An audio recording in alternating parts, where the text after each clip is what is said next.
We have seen the last of Giannis Antetokounmpo this season. Have we seen the last of Giannis in a Bucks uniform? It's starting to feel more and more like that. Camille and I preview the final home game next on Locked On Bucks.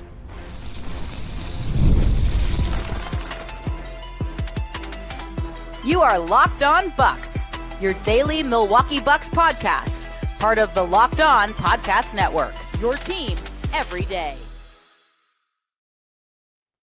And welcome into Locked On Bucks. I am Justin Garcia, joined as always by Camille Davis. We thank you for helping make the Locked On Network the #1 sports podcast network in the industry. On today's show, we'll just get right into it. The injury report has been released. Giannis has been ruled out for the final home game of the season. So what that means in these final two games and certainly beyond, we will get into that discussion and a chance to see some history for one current member of the Bucks in these final two games of the season now. But we begin with that injury report, Camille. It came out, like 3 o'clock Central Time is when the Bucks made their update here. And I was surprised to see Giannis ruled out. So he will not play in the final game, home game of the regular season for the Bucks. And I don't know how else to take that other than vibes aren't great right now with Giannis is pleading to play and saying he's ready to go and even calling on the league to investigate the Bucks. It certainly felt like we talked about on yesterday's show, and I mentioned people that I talked to as well felt like it was trending towards, I think he's going to play. And now that's not going to happen. So number one, I would assume if he's not playing in the final home game, he's not playing again this season. He's not playing in Philly on Sunday. And I guess let's just get into the reckless speculation portion of the program. Does him being ruled out do anything to the odds of him being traded in your mind? I think that it shows that John Horst wasn't playing when he said that he's already doing the uncomfortable thing. I think that this actually bodes more towards like, hey, they might really be getting ready to trade him this summer than anything else, because it was a great story. The idea of Giannis being able to come back, play a game with his two brothers, like I said before on earlier episodes, the Bucks were smart. They would have just done it in the first game and gotten it over with so that there is no pressure by the end of the season to have to make a decision like this. But we know how badly Giannis wanted to play with his brothers. And if this is a farewell season for him in Milwaukee, in addition to that storyline of him playing with his brothers, I thought it would also be fitting at least to have like, hey, it's one more game in Milwaukee. The fans get to show their appreciation. But hey, maybe the Bucks are saying, you're done this season, but you'll be playing next season. So we don't know, but it really does make me think back to the interview that Horst did with The Athletic and Milwaukee Journal-Sentinel, where he said, quote, "I don't have any less love or respect or belief or gratitude towards Giannis or anyone that works with him. I really don't. I'm going through a tough situation. We are going through a tough situation together, and I'm only trying to find the right outcome. I'm trying to do that together with them, and I'm trying to do what's best for us and best for them, even if it's uncomfortable. But I don't have any ill will." And by gosh, John Horst is showing that, again, he does not matter if it's uncomfortable, no matter how badly Giannis wants to do this. If he's not ready according to the team, then he's not going to play. If we're not there yet, it's gonna get uncomfortable. Was it Daryl Morey that had the "we're perfectly comfortable being uncomfortable" line years ago when it came to James Harden? I don't know that this changes things one way or the other for Giannis and his future in Milwaukee. It already, if we read the tea leaves here, it already wasn't shaping up to be great. I mean, I don't care what we don't know, and there is quite a bit that we don't know. When your own player is telling the league to investigate you, you are not in a good spot. You are not standing on solid ground in terms of your relationship. So whether or not we want to continue to bury our head in the sand and say that these ESPN reports are made up, even though there are 6 sources that have been cited in these reports, that in itself, I think, tells you there is, at the very least, there is a morsel of truth to this. If you're still a skeptic, at worst, it's entirely true what's coming out from one camp. And then I think it brings into question why the stories are so much different. I have some theories. At the risk of saying too much, all I would say is just go back and read those interviews with the local reporters. And there's one line that stood out to me the most in it. And that was Giannis saying he cares about what the fans think. Yep. I'll leave it at that. It's definitely going to cast a negative light and a bummer in that building tomorrow. You know, like I was joking with someone earlier today, man, he better play because it's baseball season. The Brewers are back in town. The Brewers just released their new jerseys and that new logo that they're going to debut tomorrow. So there's going to be some interest there. And the Bucks aren't going to the playoffs anyway. So I guess I can skip this one unless Giannis is playing and unless there's that intrigue of, I don't know, is this the last game? And now that's out the window. So I am very curious to see what the atmosphere and what the attendance is for tomorrow's game. Not only, all of that, what we also didn't mention, it's the Brooklyn Nets. So you're not exactly selling a marquee matchup either.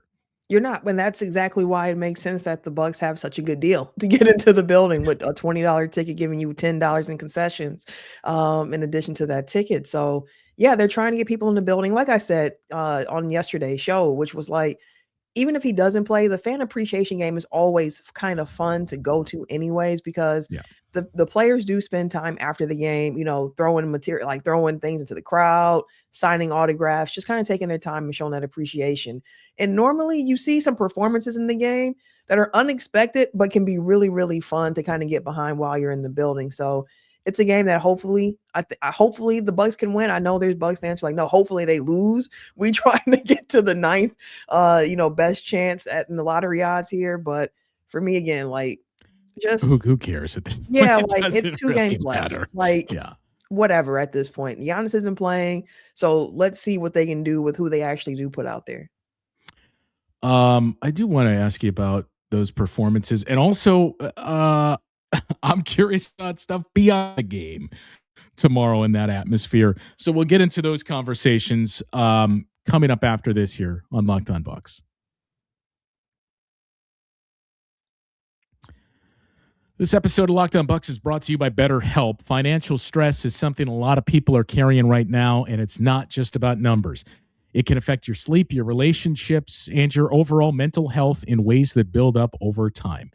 The reality is, struggling with money doesn't mean you failed. Sometimes it just means you haven't had the right kind of support.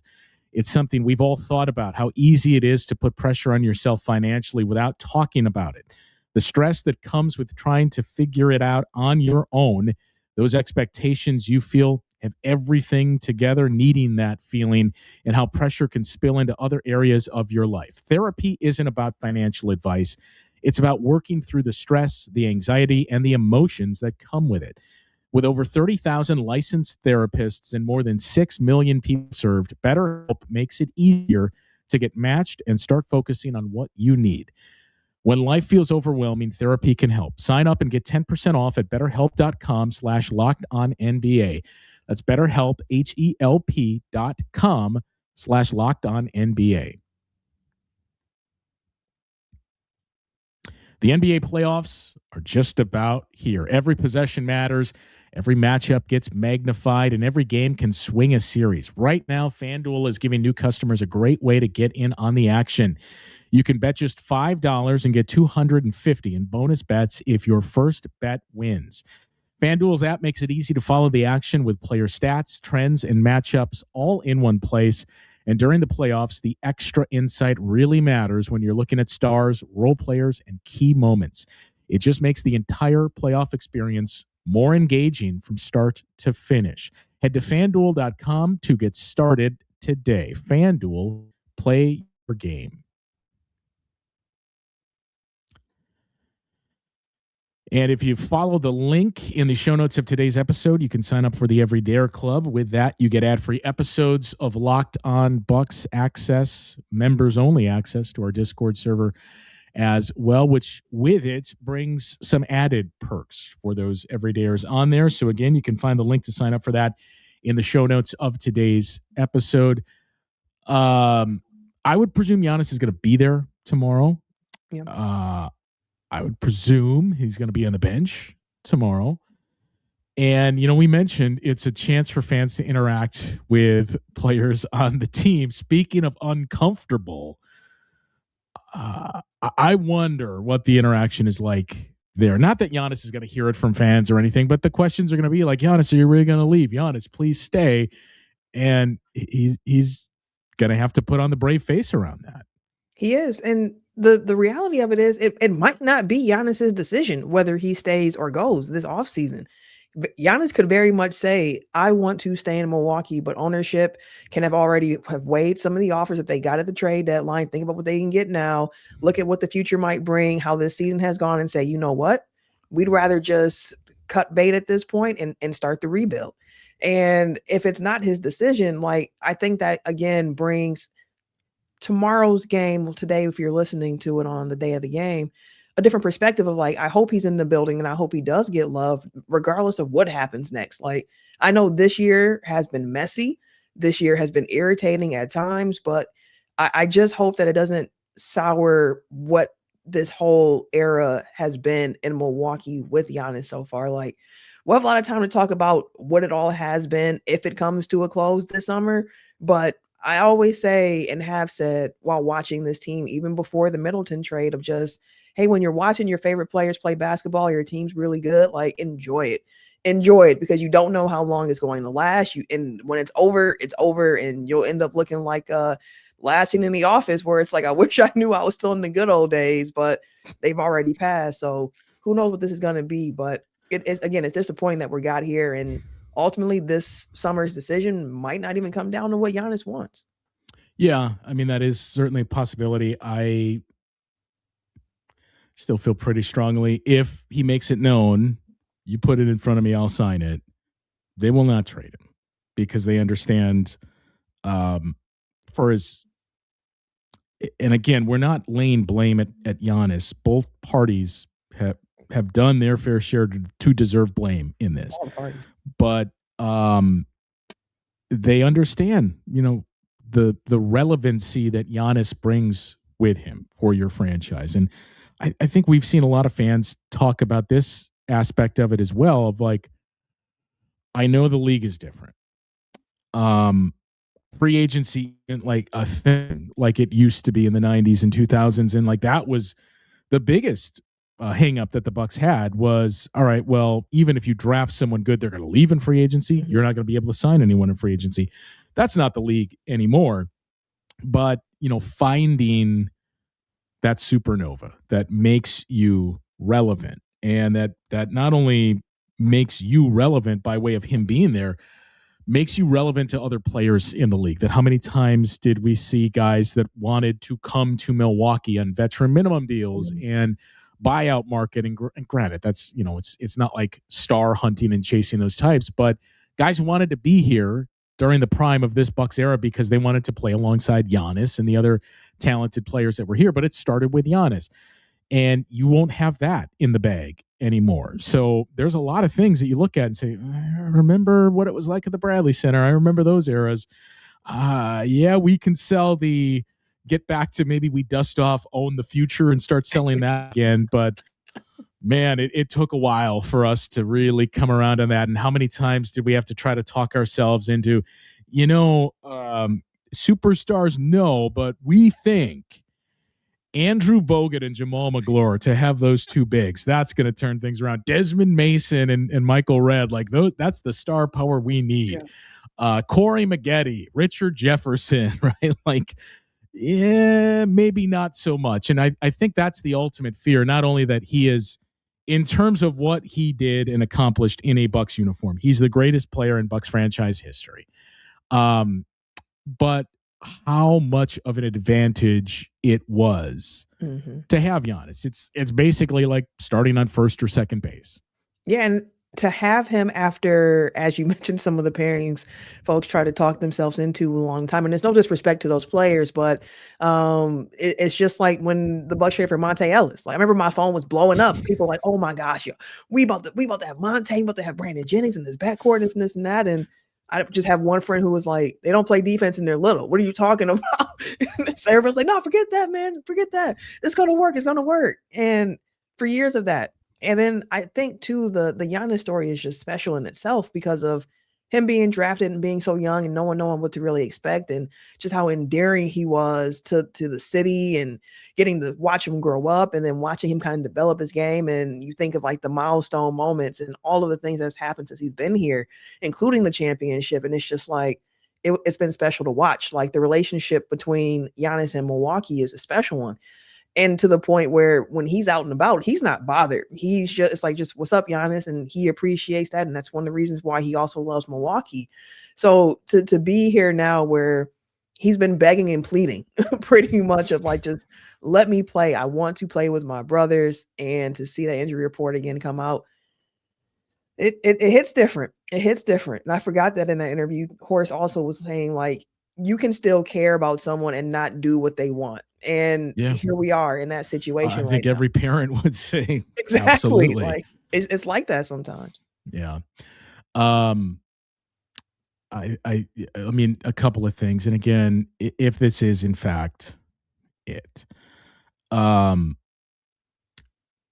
to hit when we put together that video of Giannis with his parents on the courts at the Bradley Center, looking up and pointing up to the rafters and saying someday maybe my jersey will be hanging up there.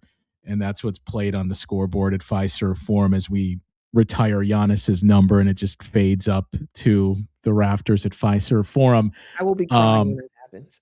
Yeah. Well, and I mean, the statue for he and Chris Middleton, honestly, the statue to build for this era of Bucks basketball is that iconic image from, was it the Nets series where it was Brooke, Drew, Chris all lifting Giannis up off the ground? Like that's their statue in front of Fiserv Forum. But you remember just before he died, when Johnny Cash covered 9 Inch Nails' Hurt, and the music video, he knew it was the end of his life. And the music video was all these cuts of younger Johnny Cash and reflecting on the pain that he went through and everything else. Someone needs to put together the cut of that video with all of our memories from this era of the Bucks, of Giannis growing up before our eyes, Chris as well, Bobby with the slide across the court, and Bobby trying to bait Chris Paul into a tee in the NBA Finals, PJ Tucker getting into it with Kevin Durant and Kevin Durant's mom too. Yep. So many things that we can pull from what ends up being 9 years to close the book on this era now. But really, those first 5 years, especially 6 years, with the run to that Celtics series is when it started to, we didn't know it at the time, but that's really the end of the good days, because the end of this was really, again, something we didn't know at the time, that loss to the Heat, where we just thought, holy cow, like, where do you go from here? And then you get Damian Lillard and you think, okay, now we're back. But I've made the reference before. It was like the Sixth Sense, where no, you've been dead and you didn't realize it. You just didn't realize it the whole time. So that's where it is. And again, that's what I think. Even if Giannis does return to the team next season, this conversation is still fitting because it's the bookend on the 9 years. Different, you know what I mean? Like it will still be a different Bucks era if Giannis does return to this team. And we've been able to experience over the last 9 years of the straight playoff runs.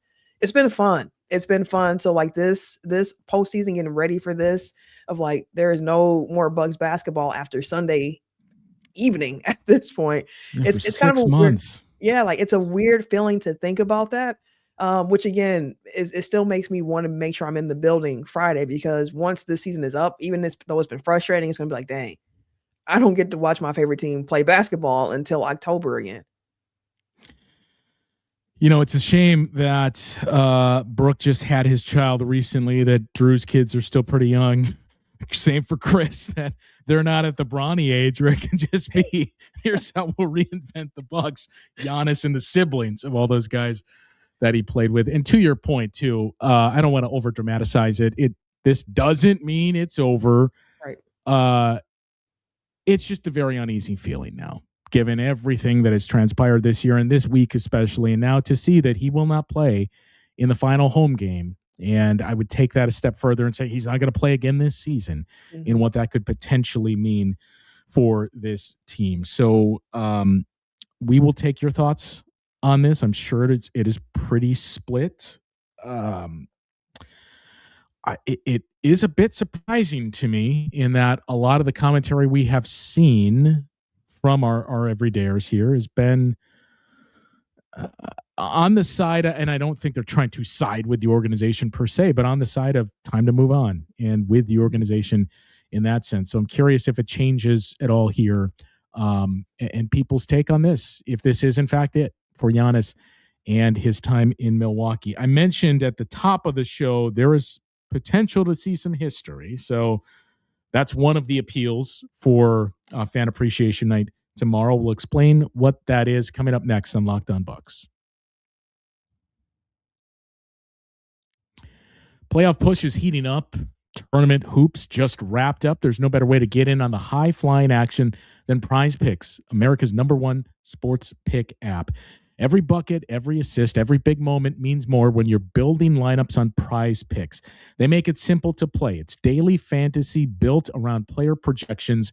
You can stay locked every game. You just pick more or less on 2 to 6 player stat projections, which makes it quick and easy to jump in. You can mix different sports in the same lineup: basketball, baseball, hockey, and more.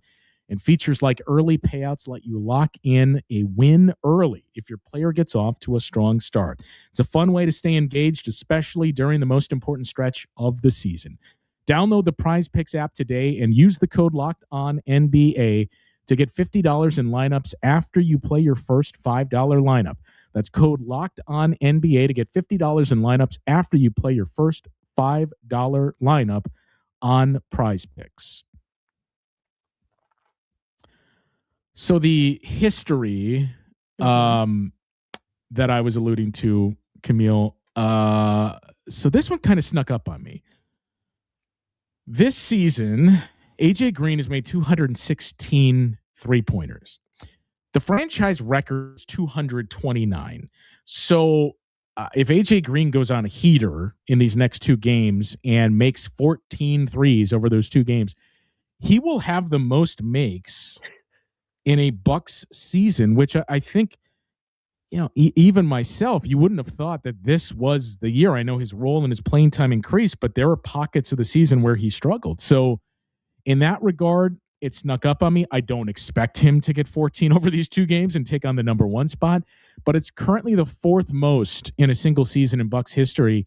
He needs 5 to pass Damian Lillard for the 3rd most, and he needs 9 to pass Malik Beasley for the 2nd most, which are both pretty attainable here. If he can knock down 4 and 1 and 5 in the other game, AJ Green is #2 on the single season list for made threes in a season. And taking it one step further too, Ryan Rollins has a chance to pass Brook Lopez for the 7th most made threes in a single season. That one I did not know. The AJ Green one I was like kind of aware of. Okay, I know he's close to it, but I did not realize that Ryan Rollins was also top 10 right now in most threes made in Bucks franchise history. That's impressive. That is really impressive. And also, AJ, I hope they give him the green light during fan appreciation. Can you imagine AJ Green hitting like 8-9 threes in the Fiserv? They're going to be just wanting him to continue to shoot. But I did not know that about Ryan Rollins. That's impressive, especially with the clip that he's been shooting at. Yeah, man, if he hits 9 threes inside of Fiserv, he is #2, and that cracks that door wide open to pass Ray Allen. And Ray Allen is just thinking, like, I keep thinking one of these years I'm no longer going to hold that record, yet here we are. We're going on 25 years in the 3-point era that Ray Allen has continued to hang on to that record. AJ can also crack the top 3, and frankly, he will crack the top 3 3-point attempts in a season. He's taken 524 this season, which is tied with Dame for fourth most. Ray Allen at 528 is number 3. He's going to get more than 5 threes up here in these final 2 games of the season. He's 19 back of Malik Beasley. So I mean, if he gets a 9 made threes, then maybe we can talk about it. But AJ there. Ryan Rollins inside the top 10 in attempted threes. He's probably going to pass Brandon Jennings for number 9. So 2 pieces of potential history here for the Bucks that have just snuck up on us here with 2 games left in the season. And easy to figure out why when we've said there's a lot that we would like to forget this season, that whenever these things happen, like, I guess I would have been more aware of it if I was really digging through some of those numbers, but most of the team numbers this season have been so brutal that we've kind of stopped at the surface level. Exactly that.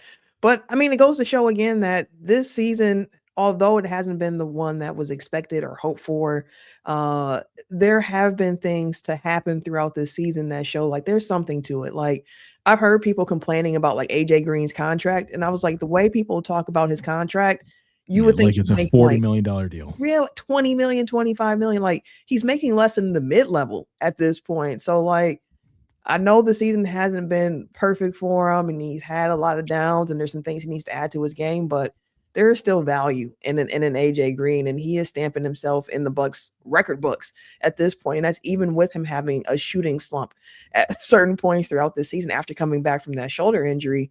And even if you look at those numbers, like they still average out to being like around league average when he's going through a shooting slump. So it just goes to show AJ Green has a super NBA level talent with that shooting. The question for him this offseason is going to continue to be, what else can he add to his game on the nights when the shot isn't falling? Can you be a secondary playmaker? Can you, hey, if you're driven up 3-point line, can you hit a mid-range jumper? Like, what else can you provide on the nights that your 3-point shot isn't falling? So that's on AJ to continue to figure out. But for right now, chase franchise history. I hope he goes for it. Yeah, I mean, we cited the percentage of points that are coming from 3 and how, like, oh, wow, look at this for AJ. But it's now swung too far in that direction of, to your point, there has to be a threat elsewhere. Like, look no further, and I'm not trying to compare the two, but look no further than Cormac Ryan, that he can shoot not the level that AJ Green is, but we've seen Cormac Ryan put the ball on the floor, attacking the paint, getting to the basket, that you're going to have to start to sprinkle in those things, because no matter how elite you are at shooting the basketball, if there's just one thing I got to worry about, it makes it much easier for me to defend you and my team to scheme ways to take you out of it. So again, for AJ, he needs 14 threes over these 2 games to have the most makes in a Bucks season.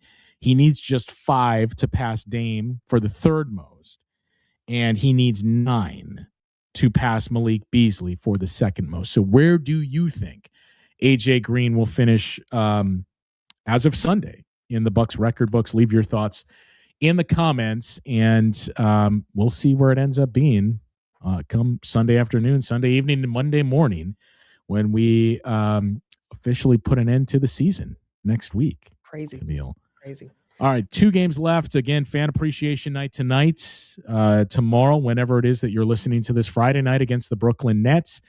And then one last dance Sunday night in Philadelphia against the 76ers. But by all means, leave your thoughts where AJ ends up finishing and your thoughts on the Giannis discussion that just will not go away. And we continue to have for all of these types of developments. That is going to do it for today's show.